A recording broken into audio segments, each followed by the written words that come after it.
Howdy folks, Garrett Vickery, Cali College here. Let's do some shear wave calibrations here. We've got us a 45-degree wedge on an Olympus 3/8 diameter. There's the 0.375, 5 megahertz transducer here. A couple of things we're going to check.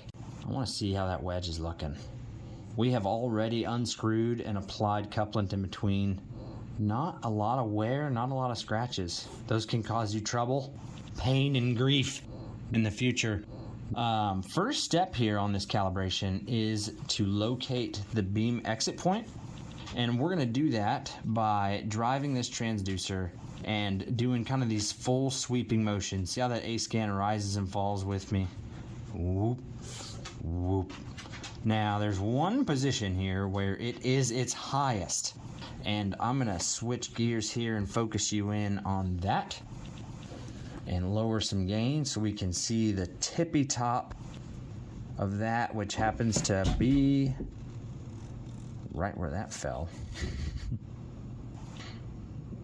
Right about, need a little more couplant. So after you get to scrubbing for a little while, you'll lose that couplant and everything will get frustrating. Boom, yeah. There's my peak point here. Gainer up.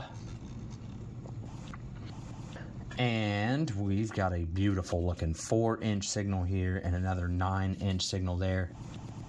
Worksheet question of the week. Why 4 and 9? Why not 4 and 8?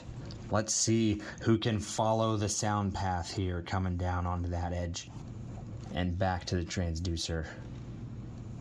So hit cal 0, set that to 4 inches. We're going to continue, grab that gate start, drive it back to that 9-inch signal, which is the second reflector out here, and cal velocity on that. Once I am confident that I'm on the peak, I probably could have just went for it, but I want to be accurate for you all.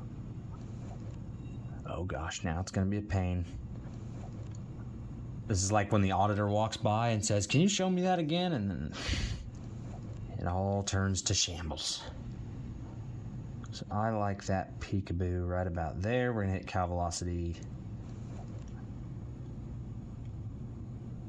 on that and bumper down to 9. Boom, yaw. So we got our 4 and 9. It did adjust our range to 8.9 inches, which is why you're not seeing that right on the 4 and right on the 9, but that is A-okay, folks. So the first thing we did was find that beam exit point on the 0. It did line up for me. If it did not, we would come here and say it lined up like right here, right? I would come in here and put a mark on my wedge right on that 0 where that lined up, and that is important for when we go to take measurements in our future.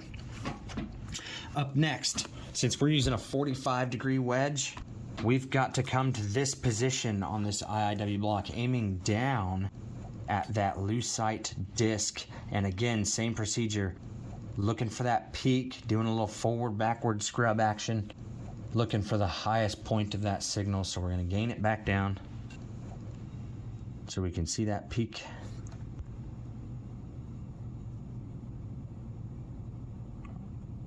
Which happens to be right about there. Come here, we're right on that 45, looking sharp. Now, this is a good opportunity to come and inform the instrument, come into our trig.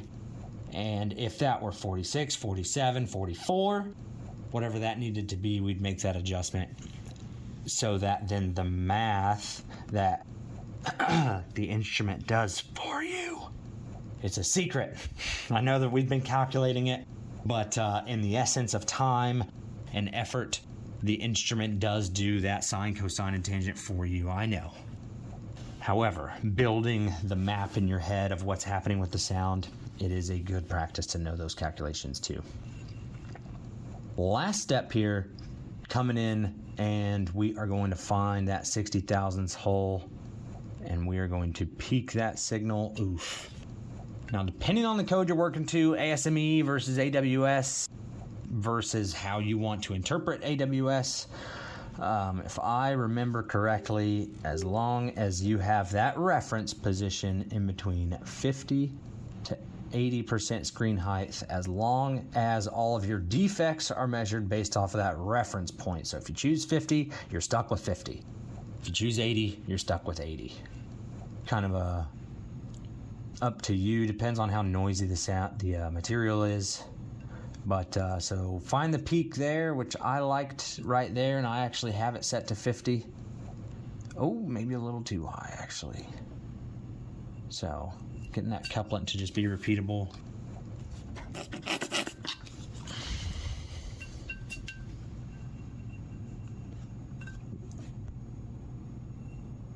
Have you guys focused in on the screen here? There we are, and peak.